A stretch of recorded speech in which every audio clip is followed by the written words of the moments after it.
الحمد لله رب العالمين والصلاة والسلام على رسول الله. يا صباح السعادة. الفيديو ده مهم جدا جدا، أنا مش عايزاكم تفوتوا ثانية فيه. أسأل الله العظيم رب العرش الكريم الإخلاص في القول والعمل. فيديو النهاردة بإذن الله طالع من قلب محب إلى حبيبه. أنا عارفة إن في ناس كتير تعبانة ومهمومة وحزينة، وناس في مشاكل، ناس غرقانة في الديون، ناس الهم والغم ملاحقهم. لو عايزين حياتكم تتغير، لو عايزين حاجة جديدة، لو عايزين رمضان ده يبقى مختلف عن كل الرمضانات اللي فاتت، رمضان ده ان شاء الله لو طبقتوا اللي انا هقول لكم عليه ومشيتوا على الجدول اللي انا هعمله لكم، او اللي انا بذكر نفسي واياكم يعني بيه، باذن الله هتخرجوا من رمضان ناس تانية خالص. هتخرجوا من رمضان نظرتكم للحياة مختلفة، نظرتكم للامور مختلفة، هتخرجوا ناس تانية قلبا وقالبا. انتوا عارفين ان في ناس فعلا مش فاهمة يعني ايه رمضان. في ناس مفكرة ان رمضان ان انا امتنع عن الطعام والشراب واجي اخر اليوم اكل حلو. في ناس فاهمة كده. للأسف في ناس كتير مش فاهمة ده صح، وللأسف في ناس ما بتحاولش حتى ان هي تبحث او تفهم. خدوا بالكم ان كل انسان محاسب، لان ربنا سبحانه وتعالى ادالك عقل، والا ايه اللي هيميزنا عن الحيوانات اعزكم الله؟ الا عقلك. ربنا سبحانه وتعالى هيجي يوم القيامه يسالك، يقول لك طب ما انا اديتك الانترنت، طب انا بعتلك ناس على منصات يعني انا اقلهم ان هم يكلموك او يذكروك، يقولوا لك ايه، او يقولوا لك ذكر مفيد، او يقولوا لك طاعه مفيده، او يشرحوا لك اكتر عن رمضان. يعني انت دلوقتي مالكش حجه قدام رب العالمين. دلوقتي الدين بقى بيوصل لادق الكره جوه الكره جوه الكره. اقول لكم لدرجه ايه؟ الشيوخ والدعاء بقى بيروحوا في كل مكان. فكل انسان بقى دلوقتي محاسب، قادر ان هو يبحث ويفهم في كل شيء، مش بس في رمضان. كل واحد يحاول يشغل دماغه ويحاول يفهم ربنا سبحانه وتعالى خلقنا ليه واوجدنا في الدنيا ليه. نحاول ان احنا نحسن من نفسنا، ومحدش معصوم من اي خطأ، بس المتكبر اللي بيعند هو اللي بيتكبر عن العلم، وبيتكبر عن البحث عن الحقيقة، بيتكبر على المعلومة. مبدئيا كده رمضان شهر القرآن، والقرآن رقم 1 في رمضان. طبعا احنا بنصوم بنعمل طاعات، بس القرآن سبحانه وتعالى قال شهر رمضان الذي أنزل فيه القرآن هدى للناس وبينات من الهدى والفرقان إلى آخر الآية. ده بيدل إن رمضان شهر القرآن. ربنا سبحانه وتعالى قال إنا أنزلناه في ليلة القدر وما أدراك ما ليلة القدر. فلما رمضان شهر القرآن يبقى معناها أن قراءة القرآن فضلها عظيم في رمضان. وعرفنا أن أهم عبادة هي قراءة القرآن. عايزين في رمضان نتنافس على قراءة القرآن الكريم، والمنافسة في العبادات وخاصة بقى في قراءة القرآن الكريم منافسة شريفة. نفسه وغيره كده، لما تلاقي حد بيقرأ أو وما شاء الله تبارك الله بيشد الهمة كده، غيره منه كده، غيرة محمودة، اللي هي مش الغيرة الحسنة، ده غيرة محمودة، لا ده أنا عايزة أبقى زيه. الجنة درجات، وعايزين نتنافس على درجات الجنة. ايه بقى اللي بيخلي كل واحد في درجة؟ هي أعماله وطاعاته وقلبه النظيف ورحمته وإنسانيته. يعني مش بس العبادات، لا ده في صفات إنسانية وحسن الخلق والبر الوالدين وي وي وي وي. فاحنا عايزين نتنافس على درجات الجنة، عايزين نتنافس في قراءة القرآن الكريم، وفي ذلك فليتنافس المتنافسون. نعقد الهمة ان احنا رمضان ده بإذن الله تعالى هنختم القرآن مرة واثنين وثلاثة. بس ايه بقى؟ نختمه تدبر، قراءة فهما، قراءة معروفة، تدبر نتدبر آياته، كل كلمة أو كل آية إحنا بنقراها نفهم معناها، إحنا بنعمل طاعة. التدبر بيكون شكله عامل إزاي؟ كل ما ألاقي آية أحاول أفهم معناها. لو معايا مصحف فيه تفسير يبقى حلو قوي، مش معايا يبقى تليفوني معايا، أكتب الآية وأروح لأي موقع ثقة أو أي شيخ ثقة أو أي مقالة ثقة وأقرأ وأشوف معنى الآية دي. كل آية أقف عندها وأفهم معناها، ونحاول بقى إن إحنا نشوف بقى آيات الهلاك مثلا، آيات الجنة والنار، يعني نشوف إيه اللي بيدخل الجنة ونشوف إيه اللي بيودي النار، علشان نعمل الأفعال أو نعمل الطاعات اللي تدخلنا الجنة، ونبتعد عن الحاجات اللي بتدخلنا النار. فالتدبر هيفيدك، التدبر هيخليك تفهم، ولما تفهم هتتجنب أو هتعمل الخير، وهكذا. نشوف طيب الأقوام السابقة إيه الحاجات اللي كانوا بيعملوها فربنا سبحانه وتعالى أهلكهم وأنزل عليهم العذاب مثلا، فنعرف لو احنا عملنا الحاجة دي واحنا عملنا نفس الفعل بتاع الأقوام السابقة بقى اللي كانوا على أيام الأنبياء، لو عملنا نفس الحاجة فاحنا ممكن نعرض للعذاب اللي هم تعرضوا ليه؟ نروح مثلا نشوف لما نقرأ عن آيات البر الوالدين هنتعمق أكتر ونفهم ونعرف احنا المفروض نتعامل مع والدينا ازاي، فهنتجنب ان احنا نكون ملعونين، او هنتجنب ان احنا نعمل شيء من الكبائر، وهنعرف ان ربنا سبحانه وتعالى قال ولا تقل لهما اف.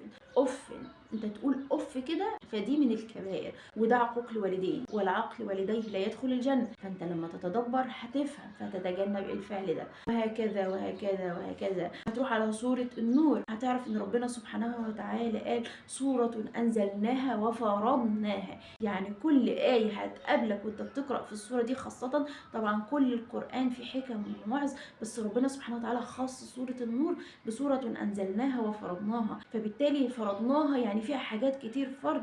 لا ده احنا ناخد بالنا، لا ده احنا نفهم بقى، ده لا احنا نفهم كل آية فيها، لأن الأمر خطير. ده ربنا بداها وقال سورة أنزلناها وفرضناها. ده تدبر القرآن الكريم. لما يجي ربنا يقول إنا أنزلناه في ليلة القدر وما أدراك ما ليلة القدر، تعالوا نتدبر الآية. ده ربنا بيقول إنه أنزل القرآن في ليلة القدر، وبعدين قال لك وما أدراك. لما حد يقول لك كده يا ده ما تعرفش قيمة الحاجة اللي في ايدك دي، ده انت في ايدك نعمة عظيمة يا راجل. ما ادراك ما ليلة القدر بقى، وقيمتها وعظمتها واجرها وثوابها. فتدبرك للقرآن هيخليك تفهم، فيخليك تعرف ان ليلة القدر ليلة مهمة، فيخليك تجتهد فيها وتعمل الحاجات اللي احنا طبعا هنقولها ان شاء الله في فيديو ليلة القدر. ولازم ان شاء الله تسمعوا الفيديو ده، لانه ايه بقى خلاص بقى طاقة القدر زي ما بنقول كده لو اتفتحت لك في الليلة دي يا هناك يا سعدك. بتكلم معاكم بقى عنها وعن جمالها وازاي تحسها وازاي تغتنمها وازاي اصلا تفوز بيها.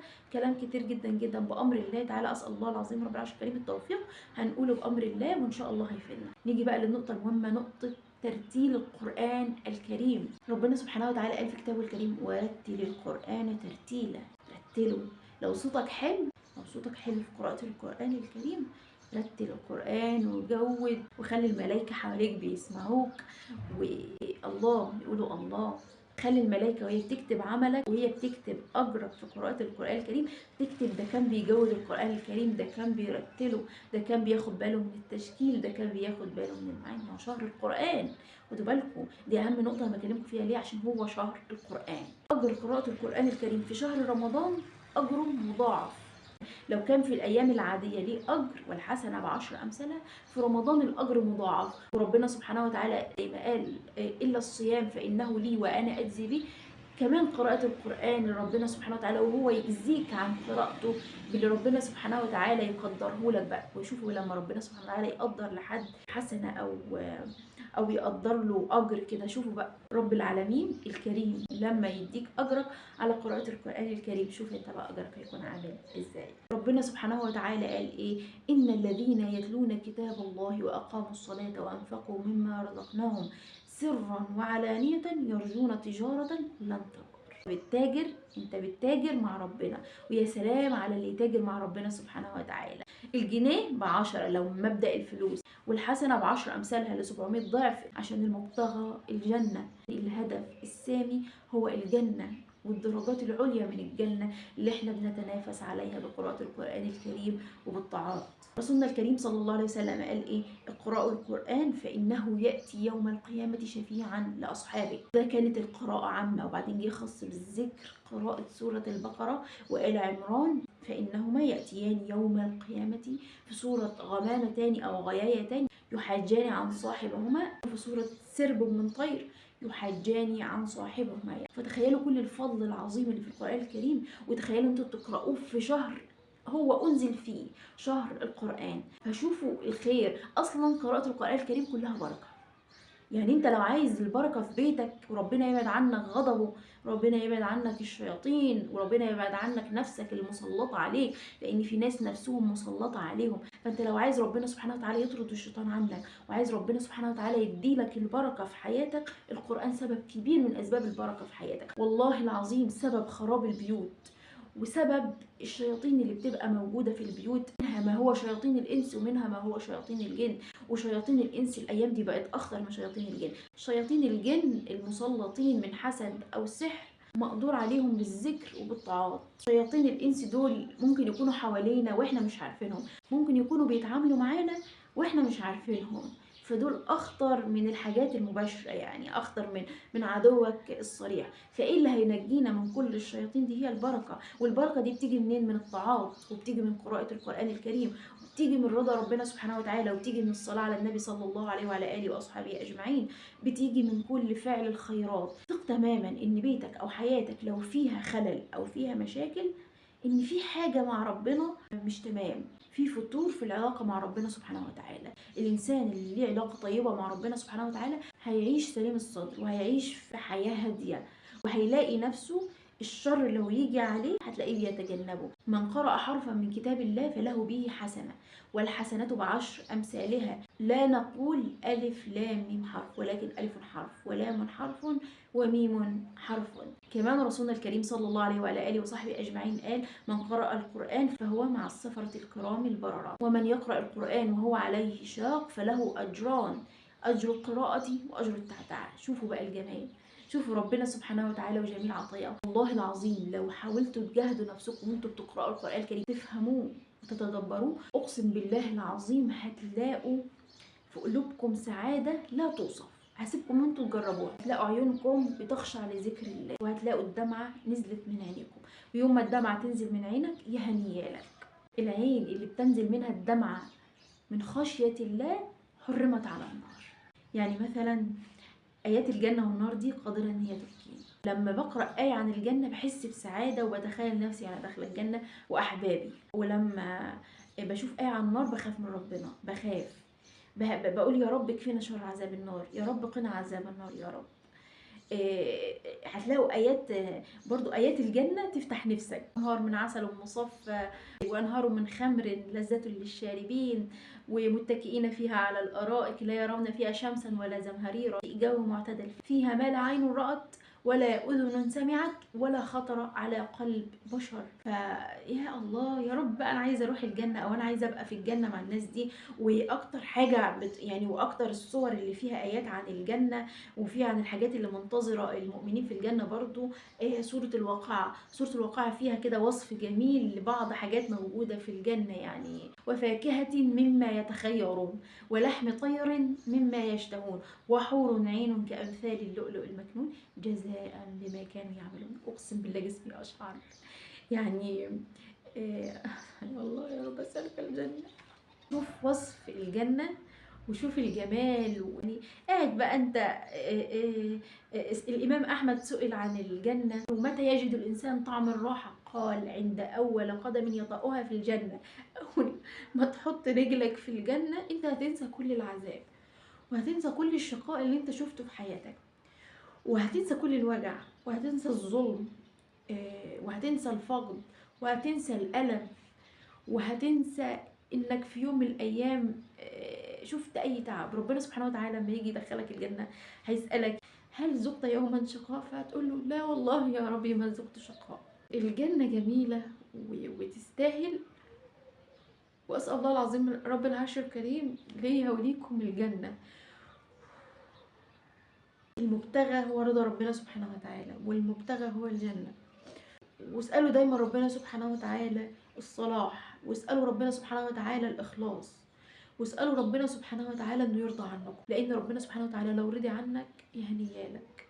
ربنا سبحانه وتعالى لو رضى عنك هيفتح لك كل الابواب المغلقة. ربنا سبحانه وتعالى لو رضي عنك هيسخر لك قلوب عباده، هيجعل في وجهك القبول وفي عملك القبول. هتلاقي التوفيق حليفك، هتلاقي اليسر حليفك، هتلاقي الستر حليفك، هتلاقي ان ربنا سبحانه وتعالى بيصرف عنك شر عباده. القرب من ربنا جنة، والقرب من ربنا نعيم، طاعة ربنا سبحانه وتعالى فيها السعادة. احنا بنعملش كل حاجة ترضي ربنا 100% اكيد، لان عندنا هوى نفسي بيغلبنا، بس على الاقل على الاقل نجاهد نفسنا، عشان حتى مجاهدة النفس تكون لينا حجة قدام رب العالمين. يا رب والله انا جاهدت نفسي، يا رب انا والله كنت بتمنى ابقى كويس، يا رب عني حتى يوم ما تقول يا رب انا بجاهد نفسي عشان ابقى كويس، فربنا سبحانه وتعالى هيعينك: والذين جاهدوا فينا لنهدينهم سبلنا. واسمعوا كلامي اللي انا بقوله لكم، افهموا الآيات وحبوها وانتوا بتقروها. اقروا القرآن مش عشان انتوا عايزين تخلصوه، لا، اقروا القرآن عشان تتدبروه، وسابقوا ان انتوا تختموه مرة واثنين وثلاثة. اعرف ناس بتختموا 6 و7 مرات في رمضان كمان، اللهم بارك. طبعا ختم القرآن الكريم مستحب في رمضان وغير رمضان، ولكن لميزة الزمان اللي هو يعني ميزة الشهر او الوقت بتاع الشهر وميزة الطاعة فيه، فمستحب ختمه أكتر في رمضان.